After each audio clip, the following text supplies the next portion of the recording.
வணக்கம். ஆமா, நான் தான் தெனாலிராமன் பேசுறேன். ஒரே ஒரு சாதாரண புளியம்பழம் எங்க அரசர் கிருஷ்ணதேவராயர் சபையில இருந்த தங்கம், வைரம் எல்லாத்தை விட எப்படி ஜொலிச்சுதுன்னு தெரிஞ்சுக்கணுமா? வாங்க, அந்த சுவாரஸ்யமான கதைக்குள்ள உங்களை நானே கூட்டிட்டு போறேன். சரி, கதைக்குள்ள போறதுக்கு முன்னாடி நீங்களே கொஞ்சம் யோசிச்சு பாருங்களேன்.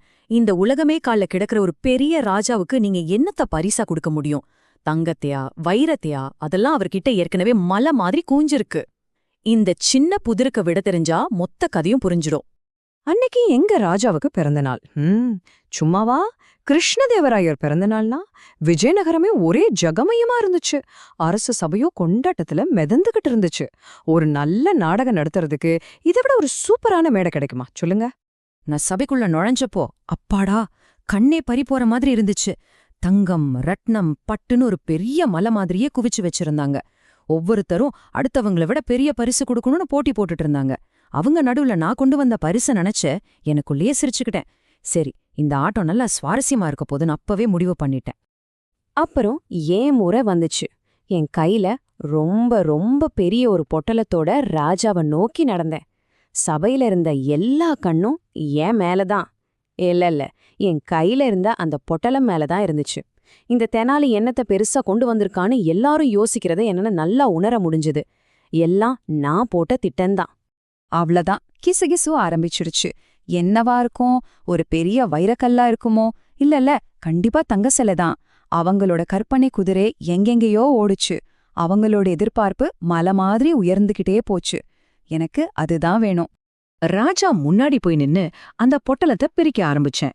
மெதுவா, ரொம்ப மெதுவா. சபையில ஊசி விழுந்தா கூட சத்தம் கேட்கற அளவுக்கு அமைதி. எல்லாரும் சீட்டோட நுனிக்கு வந்துட்டாங்க. உண்மையே சொல்லணும்னா அந்த சீனை நான் நல்லாவே ரசிச்சேன். துணி எடுத்தேன். உள்ள இன்னொரு துணி. சரி, அதையும் எடுத்தேன். பார்த்தா மறுபடியும் இன்னொரு துணி. எல்லாரோட முகத்திலயும் இருந்த ஆர்வம் மெதுவா குழப்பமா மாறுறத என்னால பார்க்க முடிஞ்சுது. யோசிச்சு பாருங்க, அவ்வளோ பெரிய பொட்டலும் எதுக்கு? என் உள்ளங்கையில அடங்குற ஒரு சின்ன பெட்டிக்காகவா? அவங்க ஏமாந்து போனதை பார்க்கணுமே. இப்போந்தான் அசல் ஆட்டமே ஆரம்பிக்க போகுது. அந்த சின்ன பெட்டிக்குள்ள என்ன இருக்குன்னு ராஜாவுக்கு காட்ட போனேன்.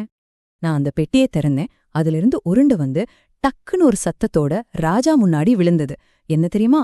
ஒரே ஒரு புளியம்பழம். அப்போ வரைக்கும் இருந்த அமைதி இப்போ அதிர்ச்சியான அமைதியா மாறிடுச்சு. ஐயோ, இந்த தெனாலிக்கு பைத்தியம் பிடிச்சிருச்சு போலன்னு நினைக்கிறது அவங்க முகமே காட்டி கொடுத்துருச்சு. அந்த அமைதிய கலைச்சதே எங்க ராஜாதான். அவர் குரல்ல ஒரே குழப்பம், கொஞ்சம் கோபம் கூட இருந்துச்சு.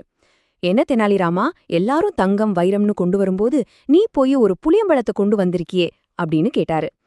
ஆஹா, இதுதான் நான் எதிர்பார்த்த தருணம். நான் ராஜாவை பார்த்து சிரிச்சேன். இப்போதான் என் சாதாரண பரிசுக்கு பின்னாடி இருக்கிற அசாதாரணமான அர்த்தத்தை சொல்ல வேண்டிய நேரம். இந்த பரிசு ராஜாவோட கருவூலத்துக்கு இல்ல, அவரோட ஞானத்துக்கு. நான் அந்த பழத்தை கையில எடுத்துக்கிட்டு சொன்னேன். மன்னா, நல்லா பாருங்க. இந்த புளியம்பழம் அதோட ஓட்டுல ஒட்டாம இருக்குதுல்ல. ஒரு ராஜாவும் அப்படித்தான் இருக்கணும். சொந்தம் பந்தம்னு எந்த பாசத்திலையும் சிக்காம எல்லாருக்கும் ஒரே மாதிரி நியாயம் சொல்லணும். அப்புறம் அதே மாதிரி இதோட சுவை ரொம்ப இனிப்பா இருக்கு. ஒரு ராஜாவோட ஆட்சி அவரோட மக்களுக்கு எப்போ இனிமையானதா, கருணையா இருக்கணும் அப்படின்னு சொன்னேன். ஆக பாத்தீங்களா, இந்த ஒரே ஒரு புளியம்பழம் ஒரு பெரிய ராஜாவுக்கு தேவையான 2 முக்கியமான விஷயங்களை சொல்லிக் கொடுக்குது. ஒன்னு நடுநிலையா இருக்கிறது, இன்னொன்னு கருணையா இருக்கிறது. இது எந்த வைரத்தை விடவும் விலைமதிப்பான ஞானம் இல்லையா? இதுதான் மன்னா நான் உங்களுக்கு கொடுக்கிற உண்மையான பிறந்தநாள் பரிசு. நான் சொன்னதை கேட்டதும் ராஜாவோட முகத்துல இருந்த குழப்பமெல்லாம் போய் ஒரு பெரிய புன்னகை வந்துச்சு. அவருக்கு விஷயம் புரிஞ்சிருச்சு. அன்னைக்கு அவருக்கு கிடைச்ச எல்லா பரிசு பொருட்களையும் விட என்னோட இந்த ஞான பரிசைத்தான் அவர் ரொம்ப பெருசா மதிச்சாரு. மத்தவங்களா? அவங்க என் புத்திசாலித்தனத்தை பார்த்து வாயடைச்சு போயிட்டாங்க. பாவம், பெரிய வைரம் கிடைக்கும்னு எதிர்பார்த்து ஏமாந்து போயிட்டாங்க. அப்போ உண்மையான மதிப்பு பரிசுல இல்ல, அதுக்கு பின்னாடி இருக்கிற யோசனையில தான் இருக்கு. இது ஒரு முக்கியமான விஷயம் இல்லையா? சரி, இப்போ உங்ககிட்ட ஒரு கேள்வி. நீங்க கொஞ்சம் யோசிச்சு பாருங்களேன். உங்க வாழ்க்கையில பாக்குறதுக்கு ரொம்ப சாதாரணமா தெரிஞ்சு ஆனா உங்களுக்கு ஒரு பெரிய பாடத்தை கத்து கொடுத்த அந்த புளியம்பழம் எது? யோசிச்சு பாருங்க.